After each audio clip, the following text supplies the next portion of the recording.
Do you know just how many things were actually invented or created because of dreams? From the song Yesterday by the Beatles to Einstein's E equals MC squared and the double helix of DNA, dreams have been the source of creativity for hundreds of years for many people. What are you missing out on by not listening to your dreams? Find out more on Dream Your Life and Live Your Dream.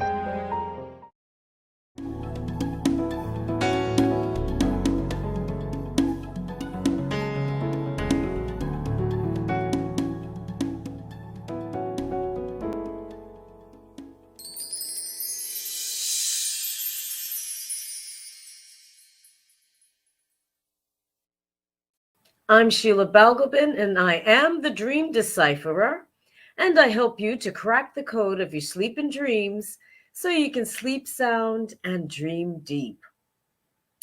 Well, this evening is it's one dream, a short dream, but in three little parts, and it's interesting because the therapist, that is me, actually appears in it. But we'll get right into it and find out what's going on.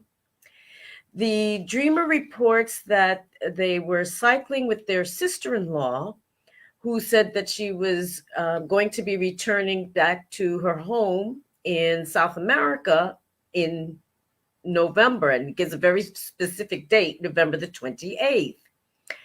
The dreamer says to the sister-in-law that they had still lots to do before she left, and they go back to number 70, another number. I'm not sure what that's about, but there was a friend there waiting with a trailer with bikes. I'm assuming motorbikes rather, or motorcycles rather than regular push bikes, and was looking for something. This friend was looking for something.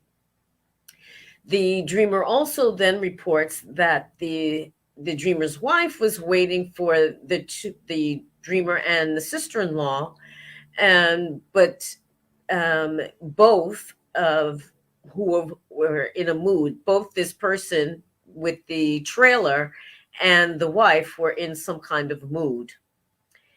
Then I appear, believe it or not.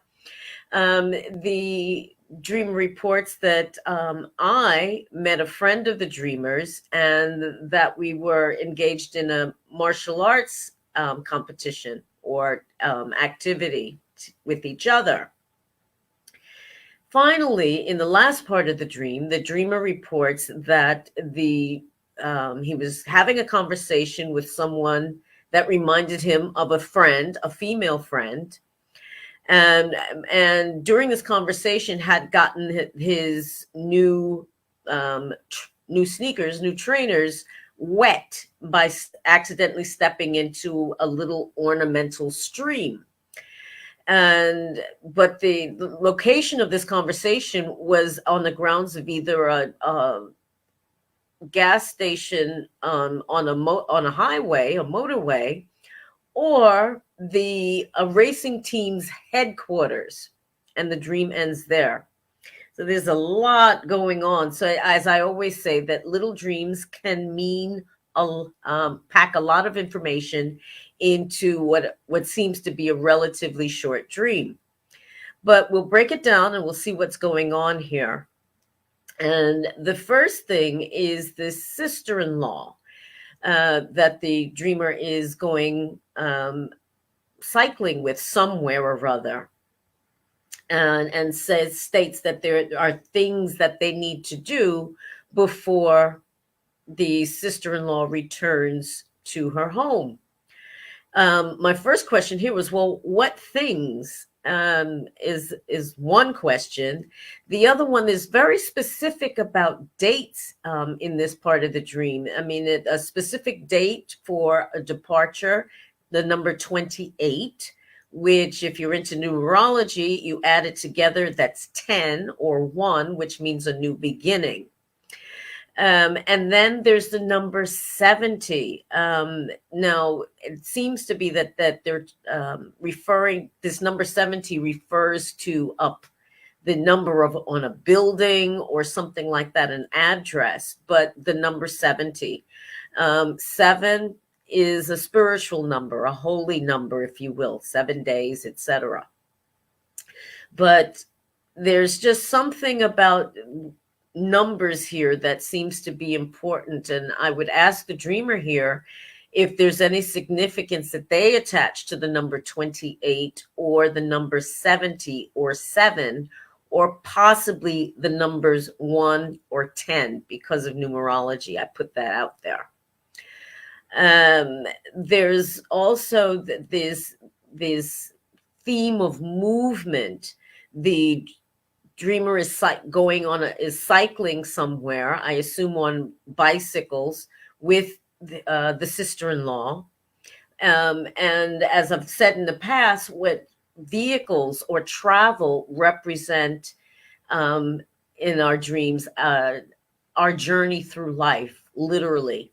Sometimes we're on foot, sometimes we're on a bike, sometimes we're on a jet, but it represents the movement of our life. Sometimes we're even at a standstill.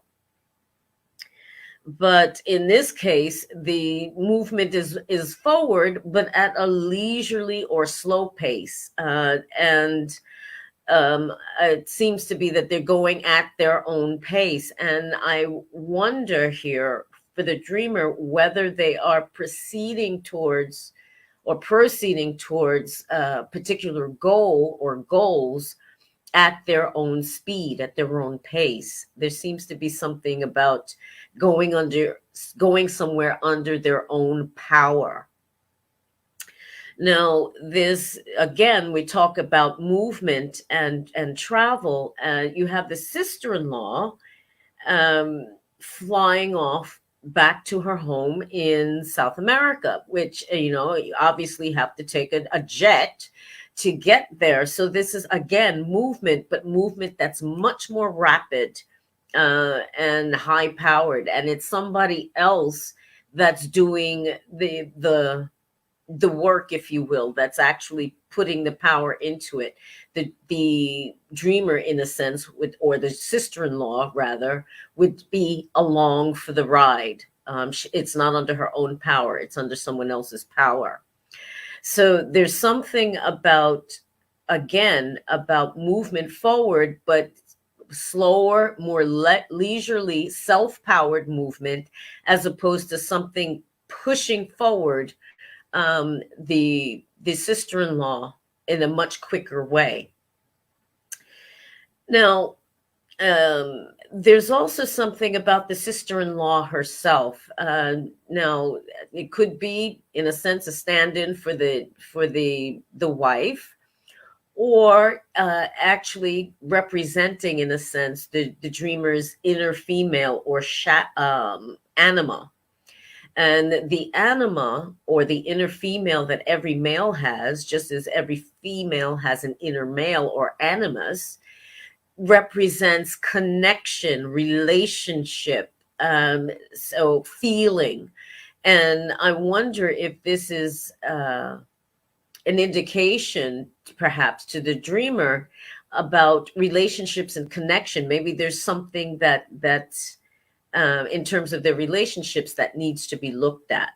It could even be not necessarily the relationship to other people. It could be the relationship to himself. Now, again, I come back to the dates, and that these dates or numbers are very, very specific. And again, I would ask the dreamer here, does the number 28 or 7, 1, or perhaps 10 have any particular significance for the dreamer?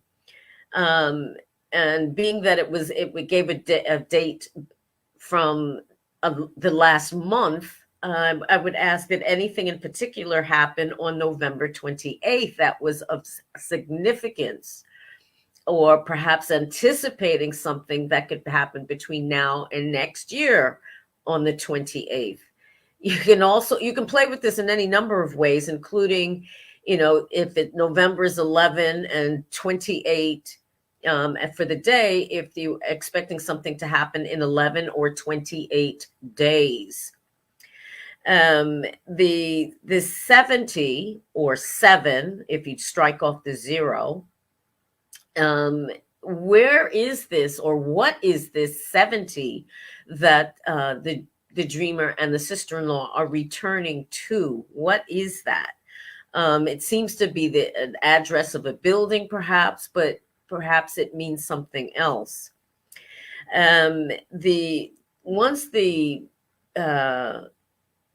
dreamer and the sister-in-law arrive at this place, this number 70, there's another friend there, and who may or may not be male or female, is hard to tell. It's not specified, but they're waiting there with a trailer that has bikes on it that are chained to it or what have you. I'm assuming that these are motorcycles rather than regular pedaled bicycles, which again, while the vehicles is stationary with these motorcycles, movement or faster movement than the bicycles is implied.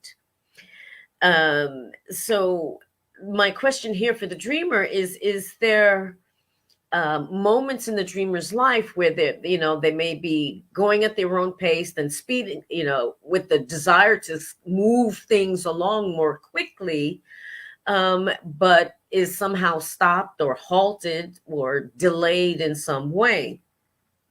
And how does the dreamer feel about that? I mean, there seems to be some ambivalence here. Move, don't move. Go forward, stop.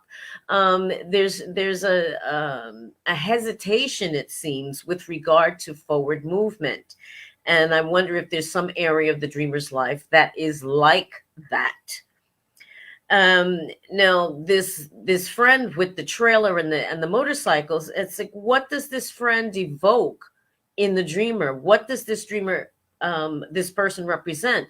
As I've said in the past, that the people in our dreams aren't necessarily themselves, but will represent aspects of ourselves, because it's our dream and it's for us and about us.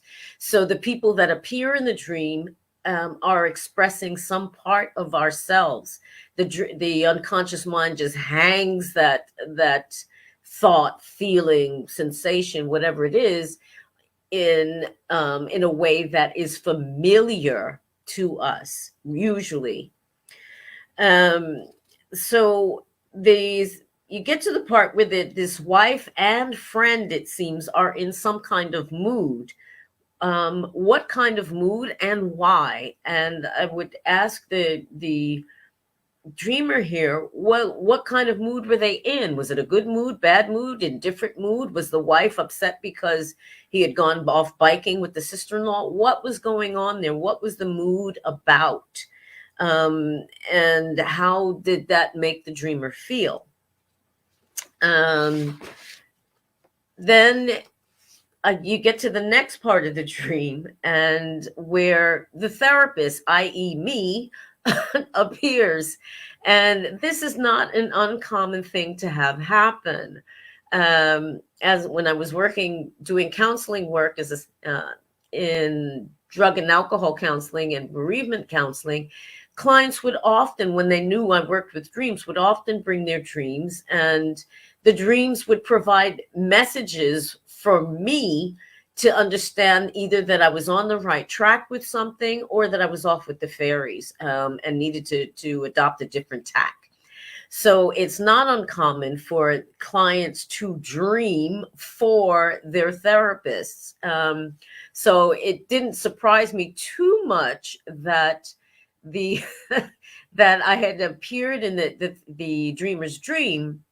But what was interesting about it, it wasn't just that I was not only in the dream, but I was actively participating in the dream, in that I was doing engaged in a martial arts competition and for people who know me, for many years I played capoeira, which is from Brazil, a very athletic form of martial arts and very beautiful as well. But this person and I, who happened to be named Michael, and I were engaging in this capoeira game. And what is very specific about this is not only what the activity was and what the name of the person was. Um, there's specifically capoeira is not, even though it's a martial art and can do serious damage when when you do it with the intent to harm, we say we play capoeira. It's something that is done in peace and it's done in joy. And my master used to say, watch out for when Sheila's smiling, because when she's having a really good time, she becomes really dangerous. And it's true. The more I laughed and enjoyed myself, the better my game became. But one of the things that is also very close to my heart is my spiritual life. And one of the beings that I call on quite frequently is the Archangel Michael, all the time. So for me personally, the message in this was that yes, the Archangel hears me and is playing with me, i.e., he's got my back. And that's a very comforting thought. So that was a little aside in that dream, but it was very significant to me. And I thank the dreamer for that, because it's a very comforting thought. Now, moving on from there, the dreamer goes and has a conversation with a friend whom I'm assuming is female, though it wasn't specified. This conversation of this with this friend, who reminds the dreamer of another friend who is female, um, makes me wonder. It's almost like something is coming third hand, so to speak. So I wonder, who is this other person that this woman, supposedly the dreamer was conversing with, that reminds him of someone else? Who is that? And what does that person, either that he was talking to or that he was reminded of, evoke for him? What do these two persons mean to the dreamer? Now, during this conversation, the dreamer's low tops, new low tops, as it happens, got wet because he had stepped into an ornamental stream or puddle or something. Now, water can represent, in psychological terms, the emotions. And the image that came to me when I read this is somebody dipping their toes into the water.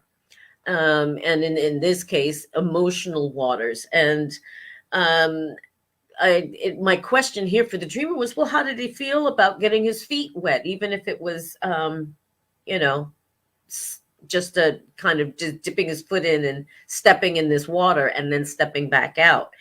There's also this implication that you're kind of like playing or playing at or playing around, because it's an ornamental fountain or stream that he stepped in. That kind of not engaging with emotions at any great depth, just kind of putting toe in to kind of test the waters and then coming back out again. And I would ask the dreamer if there's any area of the dreamer's life that is like that, where they're just kind of testing the waters, really, literally, but not fully engaging with the process.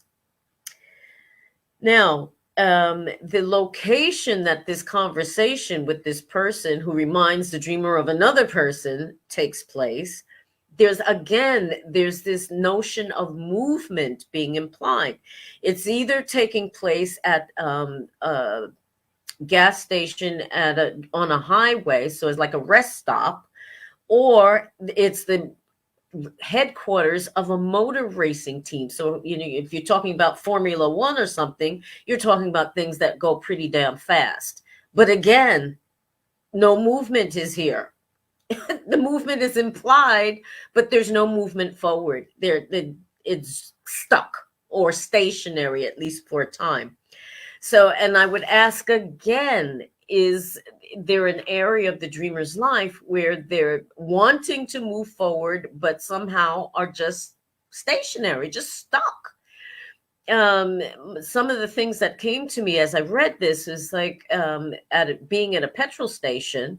And what do you do at a petrol station? You fill up the tank. So my question here for the dreamer is, are you filling your tank in some way, your emotional tank?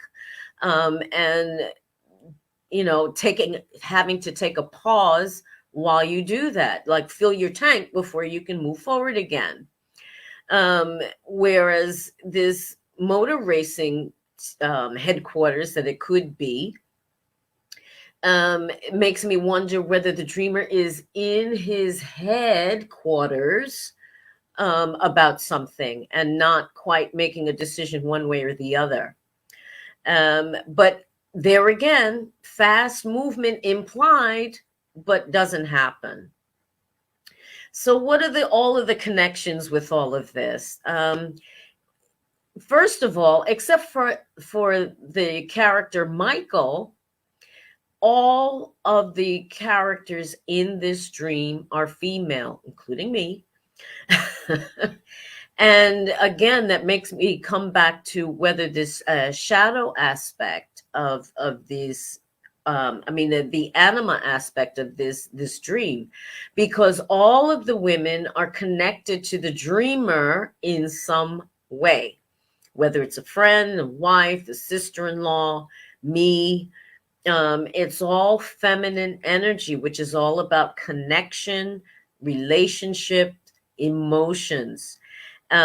So my big question here for the dreamer, is there a possible disconnect of some kind between the dreamer and their emotions? It just seems almost screaming that there's something about emotions and connection and relationship that is implied here, and not being addressed for some reason. The other thing is movement. Either things are moving slowly, like with the bicycles, they're moving rapidly, or implied rapid movement by airplanes, by the trailer with the motorcycles, with being at perhaps at a motor racing headquarters. So, but it's all stopped. There's no actual movement going on. Even with the bicycles, the dreamer is acting under his own power, but is stationary, isn't actually going anywhere. And it's just bizarre, this juxtaposition of movement being implied, but no movement actually taking place. And I have to ask the question yet again, is there some area of the dreamer's life that is temporarily stuck or halted for some reason, so that it's not either slow movement or fast movement, but no movement? As I said, come back to, is there some area of the dreamer's life where there is some emotional connection that is missing, and causing this stop-start kind of activity that seems to be implied in this dream? So my questions here, and something for the dreamer to think about, is what can the dreamer do to actually remove these blockages to forward movement? Because movement seems to be imminent, but there he's at a rest stop, or has stopped pedaling on this bike for a while, waiting for something to happen. So there's a rest stop or a pit stop, depending on whether it's where he was actually at, before racing or moving or flying ahead on the journey again. So, as I said, with little dreams can have lots of information, and really be interested at some point to find out from the dreamer how this has resonated with him. So there you have it. Thanks so much for watching, and I'll see you again soon. Take care. Bye-bye. Are you having a dream that's leaving you scratching your head in confusion or feeling frightened? You can email your dream to me at the address below, and I will anonymously give you tips on air that can help you to crack the code of that dream and get the information that you need.